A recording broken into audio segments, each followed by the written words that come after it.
আমি Dhaka medical college হাসপাতালে গিয়েছিলাম আহতদের দেখতে এবং যে ভাইটি নিহত হয়েছে তার মর্গে তার লাশ দেখার জন্য। খুব দুঃখ লাগছিল, কষ্টে বুকটা ভেঙে যাচ্ছিল। তার মধ্যে একটা হাস্যকর মজার ঘটনা ঘটেছে, এটা আপনাদেরকে শুনাইতে চাই। শোনাবো? শুনতে চান? দেখলাম একটা মোটা সোটা টাইপের দীর্ঘ দেহ, তার সারা গায়ে দেখলাম ব্যাপক মায়ের দাগ। আমার দেখে একটু সন্দেহ হলো যে কোটা সংস্কার আন্দোলনের ছাত্রদের দেহটা এত মোটা সোটা নাদুস নুদুস হওয়ার কথা না। তারপরে গেলাম, মাথায় হাত রাখলাম, বললাম ভাই কিভাবে আহত হয়েছ? বলছে ভাই দোষ ছিল আমাকে, আমি বলছি যে আমি ছাত্রলীগ করি। এই কথা বলার পর যে ভাই মাইকটা শুরু হইলো চারিদিক থেকে।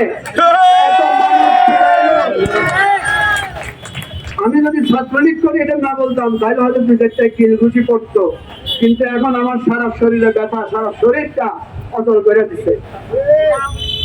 তা আমার তখন খুব আফসোস লাগলো, ছাত্রলীগ আপনাদের দল থেকে লোকেরা পদত্যাগ করতে আছে দলে দলে, আপনাদের নাম শুনলে মানুষ ঘৃণা করতেছে, আপনাদের নাম শুনে ছোট ছোট ছাত্ররা লিখছে ছি ছাত্রলীগ ছি।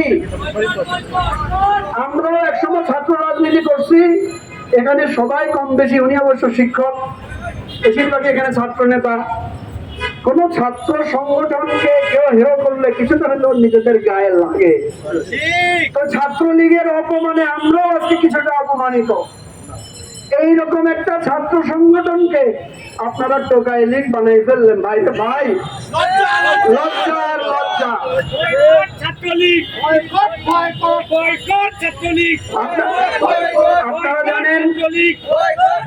আপনারা জানেন এর আগে বুয়েট থেকে ছাত্রলীগকে প্রত্যাখ্যান করেছে ছাত্ররা।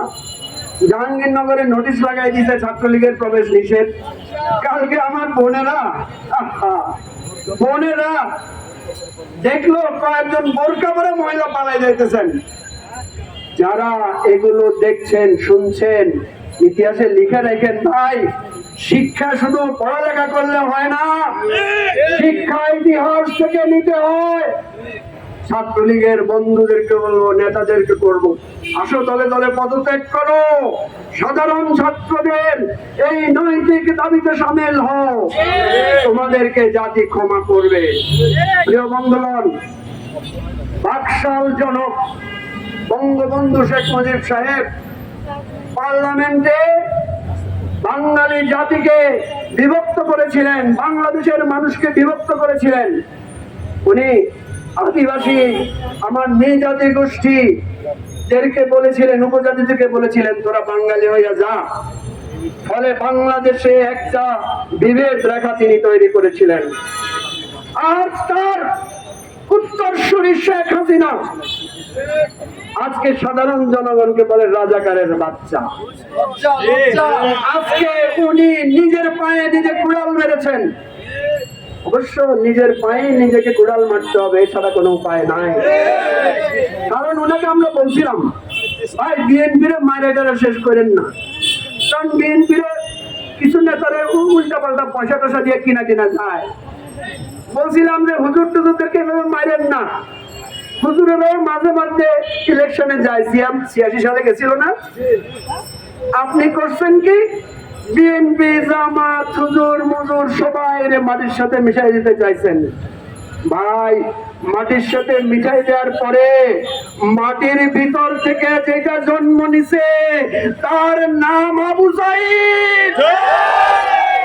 মাটি থেকে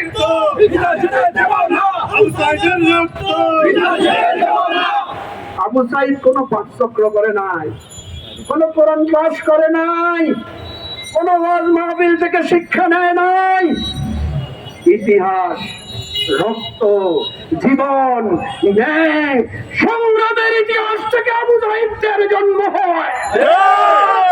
মাটির সাথে মিশাই দেওয়ার রাজনীতি হাসিনা আপনি থামান, আওয়ামী লীগ আপনি থামান।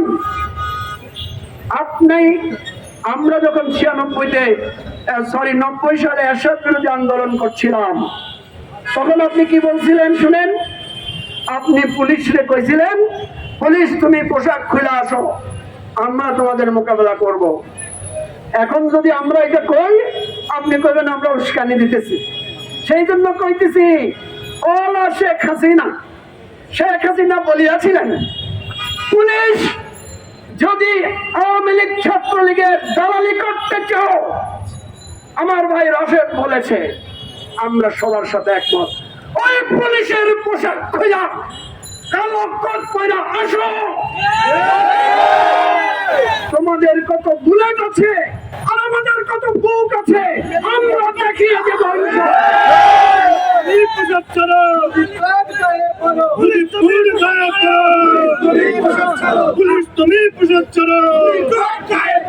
আমরা কোন উস্কানি দিচ্ছি না। রাজপথে মতিয়া চৌধুরী পুলিশকে কামড়াই দিয়েছিল, খেয়াল আছে? ছাত্রদেরকে বলবো মতিয়া চৌধুরীর আদর্শ অনুসরণ করেন। পুলিশরাও আপনারা পাইলে চাবাইয়া খান। এইটা যদি উস্কানি হয়, তাহলে এর জন্য দায়ী মতিয়া চৌধুরী, আমরা না। সংগ্রামী সাথী ও বন্ধুগণ, আপনারা ভাবছেন বিএনপি অফিসে পুলিশ দিয়ে বিএনপি ভেঙে যাবে। আমি জানি না বিএনপি কি সিদ্ধান্ত নেবে। কালকে ছাত্রদেরকে ঘেরাও করছে পুলিশ, ছাত্ররা কি হল ছাড়ছে? সুতরাং এখন থেকে আমাদের শিক্ষক হলো ছাত্ররা, আমাদের নেতা হলো ছাত্ররা। আমি স্বেচ্ছায় আমার দলের নেতা কর্মীদেরকে বলছি, আজকে থেকে আমার দলের কোনো কমান্ড নাই। আন্দোলন চূড়ান্ত বিজয় না হওয়া পর্যন্ত বাংলাদেশের রাজনীতির প্রত্যেকটা কর্মীকে বলবো, জন অধিকার পরিষদ, এনডিএম, এবি পার্টি, বিএনপি সব কর্মীদেরকে বলছি, নেতাদেরকে না, এই ছাত্রদের কমান্ড মেনে আগামী দিনের আন্দোলনের শপথ নেন। শেখ মুজিবের কমান্ড ফেল করেছিল, ছাত্ররা কমান্ড হাতে নিয়েছিল বলেই দেশ স্বাধীন হয়েছিল, ঠিক কিনা? সুতরাং ছাত্ররা আন্দোলন শুরু করছিল, ছাত্র আন্দোলন। আমরাও চাইছিলাম ছাত্রদের আন্দোলনটা ক্যাম্পাসে থাকুক, তাদের কোটার দাবিটা তাদের মধ্যে সীমাবদ্ধ থাকুক। আপনারা উস্কানি দিয়ে এটাকে রাজপথে আনছেন। স্বাধীনতা যুদ্ধ কিন্তু স্বাধীনতা যুদ্ধ আকারে শুরু হয় নাই, অধিকারের 6 দফার দাবিতে শুরু হয়েছিল। স্বাধীনতা আন্দোলন স্বায়ত্ত শাসনের দাবিতে শুরু হয়েছিল, স্বাধীনতা আন্দোলন ভাষা আন্দোলন দিয়ে শুরু হয়েছিল। কিন্তু পাকিস্তানি জান্তারা নির্যাতন করে, গুলি করে, মানুষ হত্যা করে এটাকে স্বাধীনতা যুদ্ধে যেতে বাধ্য করেছিল। আমাদের ছাত্রদের অধিকারের আন্দোলনকে এই আওয়ামী সন্ত্রাসীরা আজকে বাংলাদেশের মুক্তির আন্দোলনের দিকে ধাবিত করছে, আমরা সেটা কবুল করে নিছি। Thank you very much. সংগ্রামী ভাইরা, লড়াই চলছে, ফয়সালা হবে রাজপথে। খোদা হাফেজ। বাংলাদেশ জিন্দাবাদ।